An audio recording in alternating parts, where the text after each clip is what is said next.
हमको सपोर्ट मिलने लगा है। सपोर्ट किससे मिला है? सपोर्ट मिलने लगा है बड़े बड़े कद्दावर नेताओं से, समाज सेवियों से। तो 30 तारीख के धरने में मैं आपसे पूछना चाहता हूं, देखिए अगर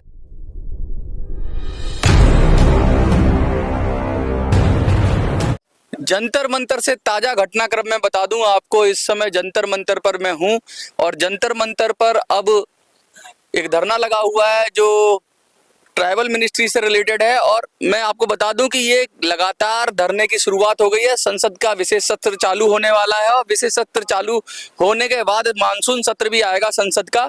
और ये सब जो हो रहा है इस सारे सत्र के दौरान मेरे पास एक तो आपको बताने के लिए बहुत सारी खबरें हैं आज, तो बहुत सारा कुछ खुशखबरियां भी हैं, तो वीडियो के अंत तक बने रहिए। मैं जितने भी बुजुर्ग मेरे चैनल को देखते हैं, जितने भी लोग देखते हैं, वो चाहे EPS 95 से जुड़े हों, चाहे वृद्धा पेंशन से जुड़े हुए हों, अन्य भी जो लोग देखते हैं समाज सेवी हैं, मैं उन सबको बताना चाहता हूं कि जंतर मंतर पर फिर से आवाजें बुलंद हो रही हैं और ये आवाजें बुलंद होती रहेंगी और सरकारों को सुनना पड़ेगा। मैं बता दूं कल जो धरना था वो मेट्रो का धरना था और मेट्रो के धरनों को भी काफी लोगों ने देखा, उसको सराहा और कहा कि सही तरीके से आवाज बुलंद करो। और आज एक और धरना लगा हुआ है, मैं देख दूं मेरे पीछे धरना लगा हुआ है। लेकिन आज हम इन सब बातों से खुलकर हम दूसरी बात करेंगे। हम कहेंगे कि हमारे पास क्या खबर है।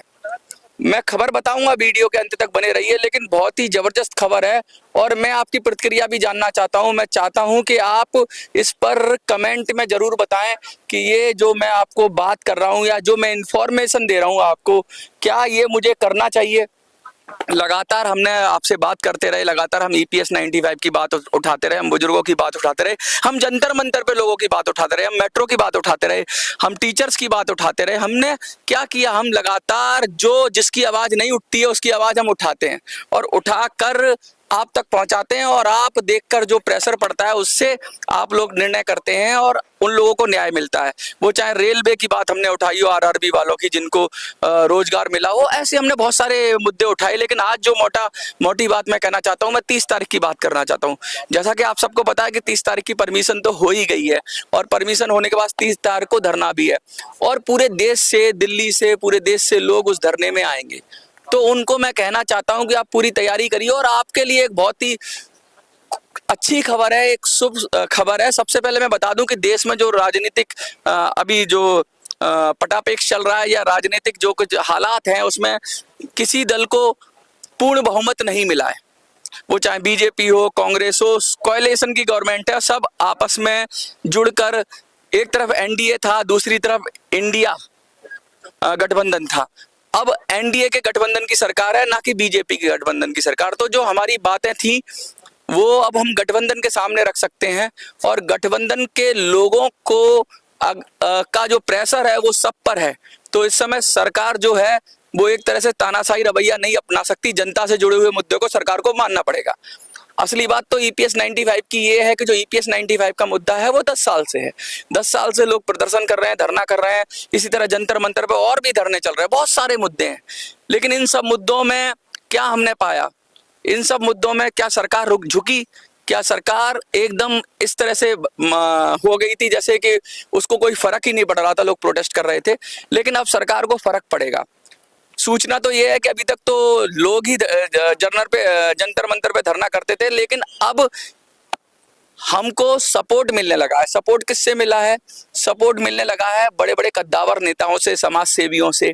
तो 30 तारीख के धरने में मैं आपसे पूछना चाहता हूं, देखिए अगर हम लोग विपक्ष का सहयोग लेते हैं, विपक्ष की पार्टियों का सहयोग लेते हैं, तो सरकार कभी नहीं मानेगी। और सरकार कभी इसलिए नहीं मानेगी क्योंकि विपक्ष का इतना बहुमत नहीं है, विपक्ष कुछ दे नहीं सकता। अगर विपक्ष हमारी आवाज बनेगा तो सरकार और चिढ़ जाएगी। तो सरकार शायद, अगर हम विपक्ष के पार्टियों का सहयोग लें या जो विपक्ष में लोग बैठे हैं उनका सहयोग लें अपने आंदोलन को बढ़ाने के लिए, तो हमें लगता है कि इससे कहीं उल्टा प्रभाव ना हो कि सरकार हमारी बात ही ना सुने। तो हमें क्या, किसका साथ लेना पड़ेगा? तो हमें साथ लेना पड़ेगा सरकार का।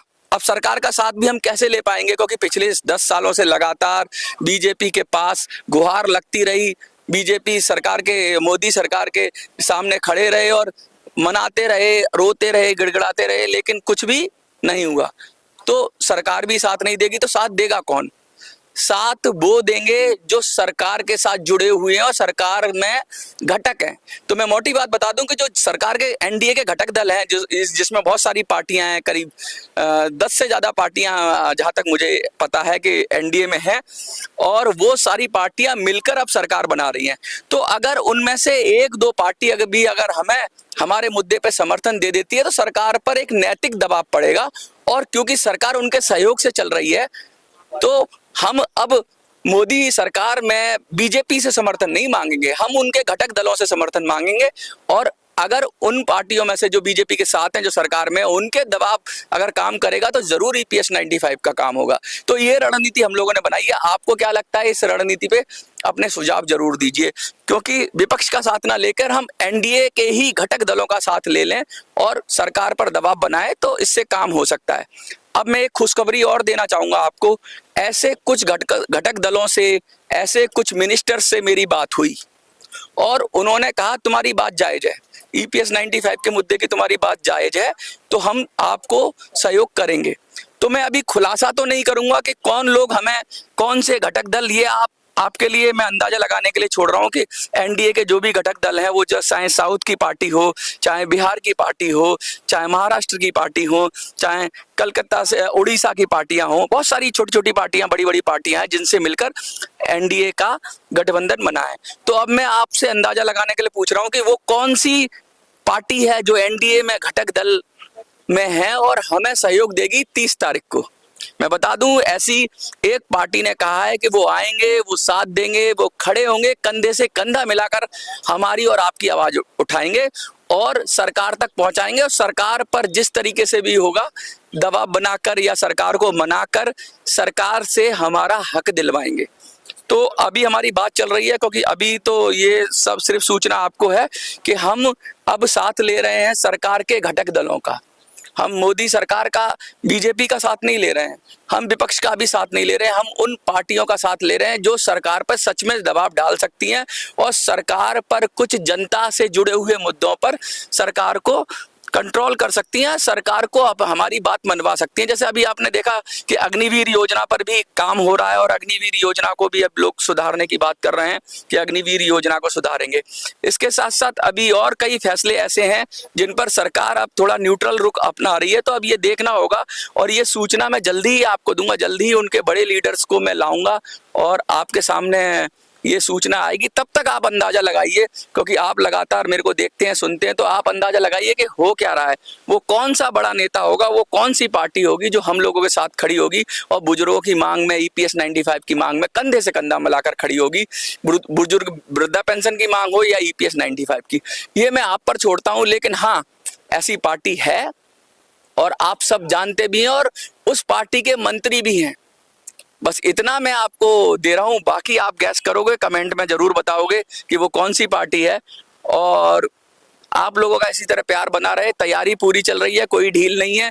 30 तारीख को धरना बड़े जोर शोर से होगा, पूरे देश से लोग आएंगे। जिन लोगों ने भी यस कहा है वो तैयारी करें और अकेले ना आए, अपने साथ 4-5 लोगों को लेकर आए, जिससे पूरे मैनेजमेंट के साथ, पूरी शक्ति के साथ आपका मुद्दा उठाया जाए और आपको आपका हक यहीं तय करेंगे बैठकर जंतर मंतर पर कि पेंशन का हक आपको जल्दी से जल्दी मिले। देखते रहिए मिनी संसद। जय हिंद, जय भारत।